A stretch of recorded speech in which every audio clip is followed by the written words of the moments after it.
November 22nd, 1963, Dallas, Texas. A bright day turned dark. President John F. Kennedy, young, charismatic, full of promise, gunned down in his motorcade. The world watched in shock and disbelief, images seared into our collective memory. The open limousine, the frantic scramble for cover, Jackie Kennedy's blood-stained pink suit. The assassination of JFK remains one of the most shocking and controversial events in American history.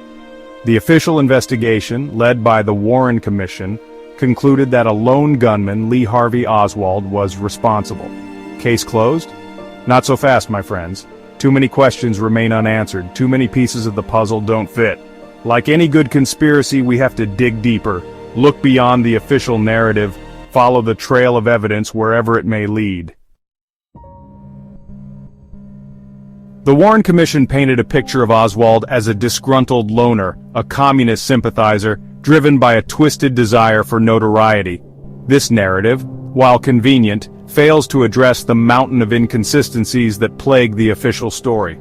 Could one man armed with a mail-order rifle acting alone have pulled off such a sophisticated and daring assassination? Common sense, my friends, tells us otherwise.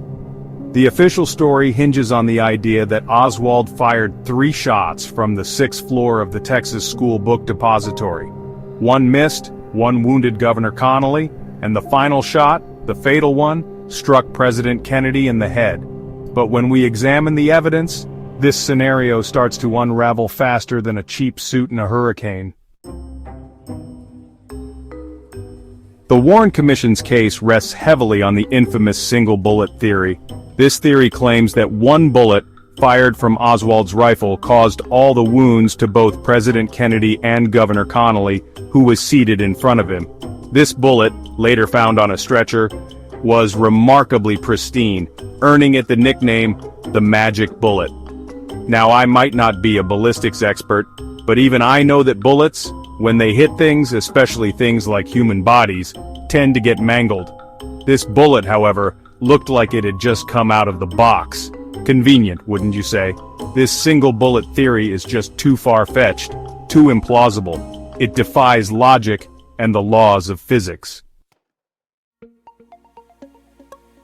The official story has Oswald as the lone gunman, firing from behind, but numerous witnesses at Dealey Plaza that day recall hearing shots coming from a different direction, from the grassy knoll in front of the motorcade. These weren't just random folks caught up in the chaos. Among them were seasoned police officers, trained observers, people who knew the difference between a car backfiring and a gunshot. These witnesses described seeing a puff of smoke, a man running away from the knoll. Their testimonies were largely ignored or dismissed by the Warren Commission. Why?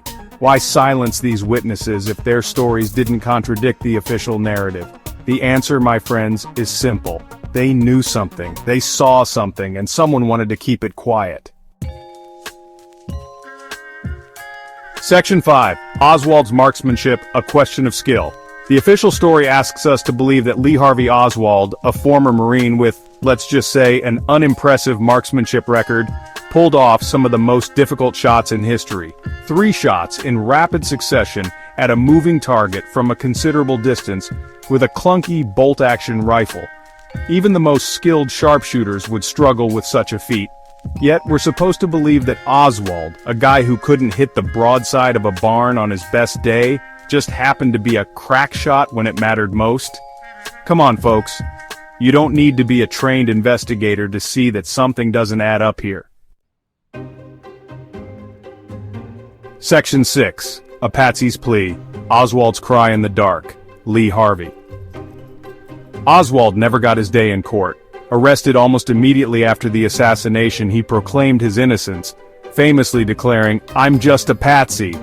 He was silenced before he could defend himself, shot dead by Jack Ruby, a nightclub owner with ties to organized crime, while being transferred between jails. Convenient, wouldn't you say? With Oswald silenced, the authorities could control the narrative, tie up any loose ends, and present a neat, tidy conclusion to a complex and messy event. But a patsy for who?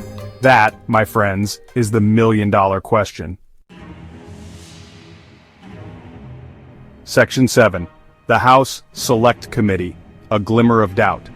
Years later, in 1979, the House Select Committee on Assassinations, after reviewing the evidence, including newly analyzed audio recordings, concluded that President Kennedy was probably assassinated as a result of a conspiracy.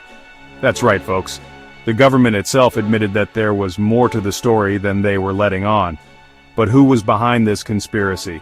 The committee stopped short of naming names, but they did point to possible involvement of organized crime, anti-Castro-Cuban groups, and even elements within the U.S. government itself. The implications were staggering. Was our own government involved in the murder of its own president? Section 8. The smokescreen of silence. For decades, the U.S. government has kept thousands of documents related to the assassination classified, hidden from public view. Why the secrecy? What are they so afraid of us finding out? The truth, my friends, is often inconvenient. It has a nasty habit of upsetting the apple cart, challenging the official narrative, exposing the lies we've been told. These classified files hold the key to unlocking the secrets of that fateful day in Dallas. Until they are released in full, we cannot truly know what happened, who was involved and why. The American people deserve answers. We deserve the truth. Section 9. A conspiracy of questions, a legacy of doubt. The JFK assassination was a turning point in American history. It shattered our innocence, sowed the seeds of distrust, and left us with more questions than answers. The official story, riddled with holes and inconsistencies, simply doesn't hold water. Was Lee Harvey Oswald a lone nut or a patsy caught in a web of conspiracy? Did shots come from the grassy knoll? Who else was involved, and what were their motives? These questions continue to haunt us, fueling speculation, debate, and a deep-seated belief that the truth remains elusive. One thing is for certain: the assassination of JFK was not the open and shut case we were led to believe. It was and remains the ultimate conspiracy. And until all the facts are on the table, the American people will never rest easy.